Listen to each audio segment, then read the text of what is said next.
ئێمە بێ ڕازگۆ بین. ئێمە لە مەجلیسەکانە ئاگامان لە خۆمان نییە بە قسەکانمان ئیسلام هەڵەوەشێنین لە داخی فڵان کەسە، لە داخی فڵان کەسە.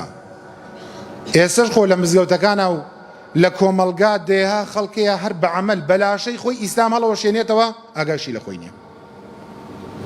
بەڵام چییە لە ئێمە ئیمڕۆ نا ئیماممان هەیە و نە جەماعەتی موسڵمانان ئەوەنە زۆرن، ئەم هەموو بەشبوون و فیرقە و فڵان و فڵانوانە سبەینێ تۆ هەر کەلیمەیەک بڵێ جارێ ئەم برایی کە بە حسابی بێ لەگەڵ توا بێ بۆ بەهەشت و دەست و بگرێ و بوو پەڕێنێتەوە و لەگەڵ تا بێ و ئەمە نییە جارێ ئەم حامەیەکی زۆر سەرسەختە، ئەمە نییە تیر و پێوە نییەدا لەسەرت بوختان ئەمە بۆتەکە بەخوا برا خۆ کابرایەکی ئیرلەندی نایە بوختان بۆتەوە کە هەر ناو ناسێ کورە و ئیسلام هەر ناناسێ، بەڵام تۆ لە ئاەتێک تێگەی حەقەکەی وە خۆی ئەگەیەنی ئەم تەفسیرە لەگەڵ ئاغای ئەمان ناگونجێت.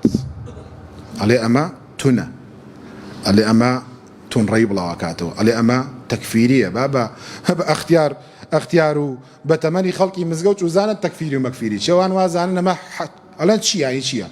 ئاگان لە هیچ نییە. ئەم سیراعە خەڵکێکی زۆری لە دین دوورخستەوە.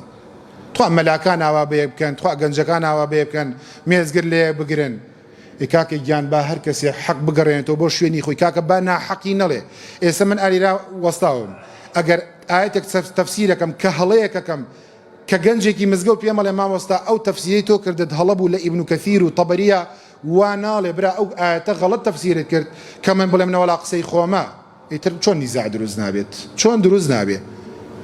کاکە بەو بڵێت جارێ ئەو شتە غەڵەتە وامەکە، یعنی بۆ بە چێشتی مجەور هەمووی تێکەڵ بووە، خەڵک هەمووی بە یەک چاو تەماشا، هەموو یەک چاو نییە کاکە وەلا یەزالونە مختەلیفین.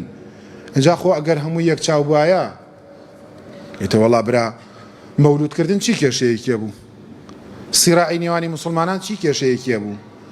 ئەجا خەڵک باسی بەهەشتی چی بۆ بکەیت؟ تۆ دەیانە تەواوی تێ با بگەن، تۆ خۆت عیبادەتەکانت بە ئیخلاسی و ئەوە بەهەشتە بۆ خۆی، ئەوە بەهەشتە. کێ لە ئێوە هەز بەو خۆشیە ناکا لە دڵیایەتی لە جەماعەتە؟ ئێمە لە جەماعەتە ڕۆژتە بەرقابێکە بێتاقەتم. چۆن بێت؟ بۆ بێتاقەتی؟ بۆ بێتاقەتی؟ یعنی کێ نازانێ وەستای زیرەک لە سناعەکە کامەیە؟ خۆت نازانی پرسیارێکەکەم، بەڵام ئەڵێنەوە ڕازگۆیە تۆ لەبەر 5,000 لێ دوورەکەویتەوە. 5,000 یعنی ئێستا پیاوی وایە میوەکەی 500 دینار گرانترە، خەڵک ئەیەوێت شتی 500 دەستکەوت چاکش بێت. چۆن شتی وا بێ؟ هذا في القياس بديع. شتی وا چۆنە بێت؟ ئەوە نابێت داوە. با ئێمە بە خۆمان نابچینەوە، با گۆڕانکایی لە خۆمان نابکەین.